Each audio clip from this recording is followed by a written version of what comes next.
Imaginez, vous êtes entrepreneur étranger, vous cherchez de nouveaux marchés, de nouvelles opportunités et quelqu'un vous dit et si tu créais une entreprise en Russie avec environ 40 000 euros de taxes annuelles, tu obtiens un titre de séjour.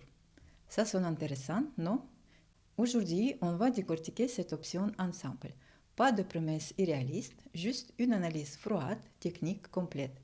Parce que derrière cette opportunité se cache un labyrinthe juridique et fiscal qu'il faut comprendre avant de s'engager.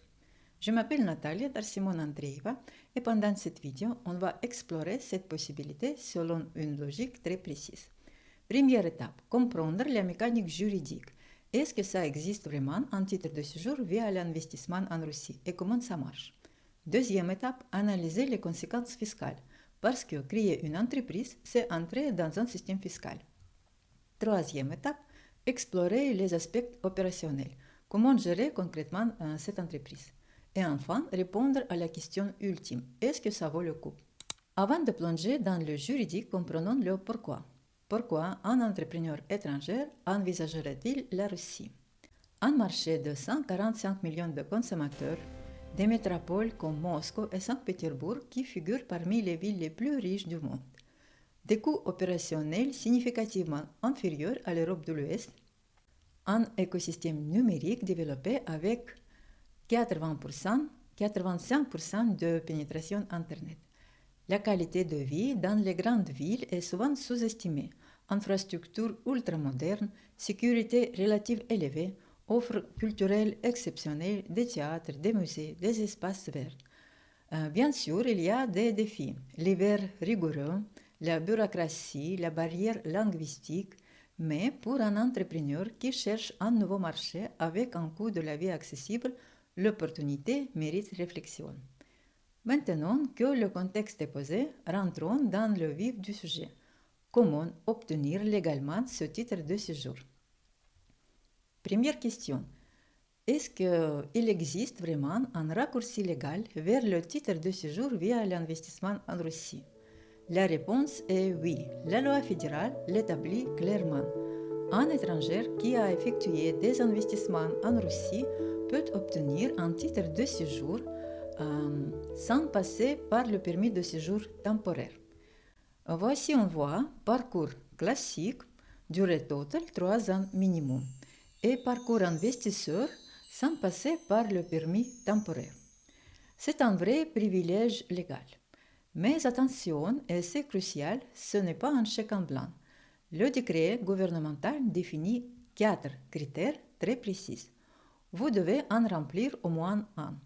Et le choix du critère va déterminer toute votre stratégie. Alors, quels sont ces 4 chemins? Imaginez 4 portes devant vous. Chacune mène au titre de séjour, mais par des chemins très différents. On va les analyser une par une, systématiquement. Porte 1. Investissement dans des projets socialement significatifs. Le principe, investir au moins 15 millions de roubles, environ 150 000 euros, dans des projets socialement significatifs validés par le gouverneur régional sur une période de 3 ans précédant la demande de permis de séjour. Le problème, votre investissement doit être confirmé par le chef de la région. Vous dépendez donc entièrement de l'approbation des autorités régionales. C'est un parcours administratif long, incertain, qui nécessite des relations établies avec les pouvoirs régionaux. Pour un entrepreneur étranger, sans réseaux locaux trop complexes, on passe. Porte B. Créer et gérer votre propre entreprise. Le principe, vous créez une personne morale, SRL, société par action, etc., sur le territoire russe. Les 3 conditions cumulatives. Première, vous êtes l'unique fondateur au moment de la demande de permis de séjour. Deuxième, l'entreprise a exercé une activité pendant 2 ans avant l'année de la demande. Et troisième, l'entreprise a versé au moins 4 millions de roubles de taxes et cotisations par an. 4 millions de roubles, environ 40 000 euros de taxes annuelles. Pour un business sérieux, IT, conseil, services B2B, tourisme, restauration, avec un chiffre d'affaires de 500 000 euros, c'est un objectif atteignable. L'avantage décisif, vous contrôlez tout. C'est votre entreprise, votre projet, votre vision. Retenez cette porte, elle sera au cœur de notre analyse. Porte C, investir dans une entreprise existante. Le principe, investir au moins 30 millions de roubles dans une entreprise russe qui existe depuis au moins 3 ans. 30 millions de roubles, environ 300 000 euros, dans une structure que vous ne contrôlez pas totalement. Si les autres actionnaires ont des pratiques douteuses, si l'entreprise rencontre des difficultés, vous en subissez les conséquences directes. Trop risqué, on passe. Porte D. Acheter de biens immobiliers. Le principe, acheter de biens immobiliers récents en construction ou dans les 2 ans suivant la mise en service. Les détenir pendant au moins un an. Les montants requis, valeur cadastrale. Moscou, 50 millions de roubles. Et les autres régions, 20 millions de roubles ou 25 millions de roubles. Conditions critiques, paiement intégral, aucune hypothèque autorisée. Comme toujours, pour quelqu'un, cette option est appropriée. Pour quelqu'un, cette option n'est pas très appropriée. Avantage, simplicité administrative, pas de gestion d'entreprise. Vous pouvez louer et avoir un revenu. Inconvénient, la capitale totalement immobilisée, aucun revenu généré si vous ne louez pas. Investissement purement passif si vous ne louez pas. Mais dans tous les cas, la valeur du marché immobilier ne descend jamais. Au fil des années, il s'agit d'une augmentation nette de capital. Dans l'une de mes vidéos suivantes, nous allons certainement examiner cette option en détail. Obtention d'un permis de séjour par l'acquisition de biens immobiliers en Russie. Récapitulons notre cartographie. Porte A. Dépendance administrative. Non. Porte C. Risque de partenariat. Non. Porte D. Investir en biens immobiliers. Peut-être, mais pas aujourd'hui. Porte B. Créer son entreprise. Contrôle total. Génération de revenus. C'est la porte entrepreneuriale. Pour la suite de notre analyse, aujourd'hui, on va se concentrer sur la porte B. Créer votre propre entreprise en Russie, parce que c'est le parcours qui offre le plus de contrôle et de potentiel économique. Maintenant, imaginez votre entreprise russe elle-même, comment elle fonctionne fiscalement. Peut-on utiliser le régime fiscal simplifié? Comment taxer les dividendes que vous versez et comment taxer le salaire? Où ça devient vraiment complexe. Dès que vous créez une entreprise en Russie, vous entrez dans un système fiscal. Et ce système fiscal russe a des règles très spécifiques qui vont déterminer combien vous allez payer, comment vous allez payer et surtout où vous devenez contribuable. Où allez-vous être considéré comme résident fiscal? Parce que cette question n'a rien à voir avec votre nationalité. Vous pouvez être citoyen belge et résident fiscal russe. La résidence fiscale dépend d'un seul critère, votre présence physique. Et en Russie, il y a un chiffre de 183 jours. Sont résidents fiscaux russes les personnes physiques effectivement présentes en Russie pendant au moins 180 jours calendaires au cours de 12 mois consécutifs. Pourquoi c'est absolument crucial? Parce que si vous franchisez le seuil de 183 jours, vous devenez résident fiscal russe. Si vous devenez résident fiscal russe, vous entrez dans le système fiscal russe pour personnes physiques. Et depuis le 1er janvier 2025, ce système a radicalement changé. Fini le taux unique proportionnel de 13%, bienvenue dans l'ère de la fiscalité progressive. C'est désormais comparable au système fiscal européen. La Russie ne mélange pas tous vos revenus. Elle les sépare en 3 bases fiscales distinctes. Base principale, salaire. Barème progressif complète 13-22%. Dividende, barème simplifié à 2 niveaux, 13% jusqu'à 2,4 millions de roubles, puis 15%. Revenu passif, plus-value immobilier, intérêt bancaire, aussi barème simplifié à 2 niveaux, 13% jusqu'à 2,4 millions de roubles, puis 15%. Les dividendes et le salaire ne fusionnent jamais pour déterminer la tranche. C'est une mécanique d'optimisation parfaitement légale, notez là. Les règles changent radicalement. Taux général pour les non-résidentes, 30% sur le revenu de source russe, tandis que taux général pour les résidentes fiscales russes, pour les résidents fiscaux russes, de 13 à 22% sur le revenu de source russe. L'exception, les dividendes de sociétés russes restent à 15%. Encore, les non-résidentes ne peuvent bénéficier d'aucune déduction fiscale, pas de réduction pour enfants, etc. Rien. Donc, si vous restez non-résidente, privilégiez les dividendes 15% plutôt qu'un salaire 30%. C'est mathématique. Donc, utilisez le régime fiscal simplifié. La loi nous dit ne peuvent pas appliquer le régime fiscal simplifié les organisations dans lesquelles la part de participation d'autres organisations dépasse 25%. Précision critique pour les fondateurs étrangers. Si vous, personne physique, détenez 100%, donc le régime fiscal simplifié autorisé, venez toujours en tant qu'individu, jamais via une structure corporate. Créez la SRL directement à votre nom. Vous gardez l'accès à un régime fiscal simplifié.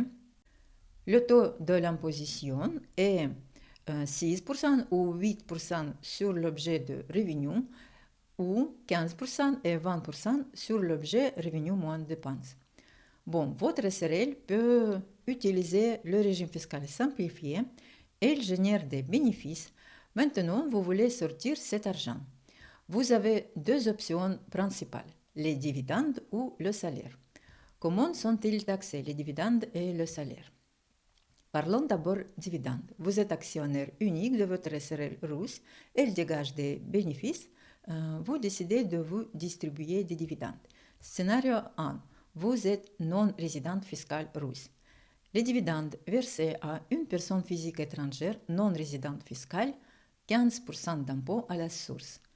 L'entreprise russe agit comme agent fiscal, elle calcule, retient et verse l'impôt au moment du paiement des dividendes. Scénario 2, vous êtes résidente fiscale russe. Les dividendes forment une base fiscale séparée jusqu'à 2,4 millions de roubles, 13%, au-delà 15%. Donc, fiscalement, les dividendes sont relativement favorables, 15% maximum dans tous les cas. Donc, il est nécessaire de choisir une juridiction fiscale principale. Soit vous devenez résidente fiscale russe, soit vous restez résidente fiscale étrangère et vous acceptez la taxation à 30% ou 15% en dividende sur vos revenus russes. On arrive à l'avant-dernière étape de notre analyse. Vous connaissez maintenant la mécanique juridique, ce sont des 4 critères pour obtenir un titre de séjour. La mécanique fiscale, 183 jours, base séparée, l'IPP. La mécanique opérationnelle, le régime fiscal simplifié, dividendes. Maintenant, la question pratique. Si vous décidez quand même d'y aller, comment le faire intelligemment? Avant de prendre une décision, vous devez évaluer de manière critique la réelle nécessité d'obtenir un titre de séjour russe. Existe-t-il des alternatives? La volonté de geler le capital en Russie pour 2 années. Si après cette évaluation, vous décidez quand même de poursuivre, voici la feuille de route. Création d'une propre SRL. D'abord, enregistrement d'une SRL avec 100% de parts détenues par les citoyens étrangers, personnes physiques.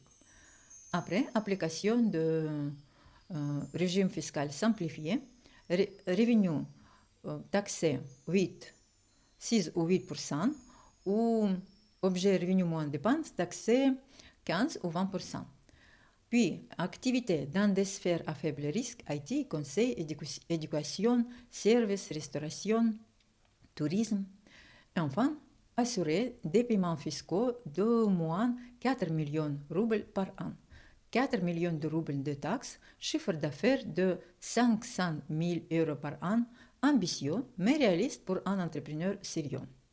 et alternatives, critères, obtention permis de séjour via acquisition de biens immobiliers. Et si vous avez un projet économique réel, une vision à moyen long terme, 3 à 5 ans minimum, une volonté sincère de vous installer, la capacité financière, alors oui, cette option mérite d'être étudiée sérieusement, mais avec les yeux grands ouverts, des experts compétents, comptables, avocats fiscaux, consultants et une documentation irréprochable. Cette vidéo est purement informative. Chaque situation est unique. Avant toute décision, consultez un expert. Ne prenez aucune décision majeure basée uniquement sur cette vidéo. Écrivez dans les commentaires quelles questions vous intéressent.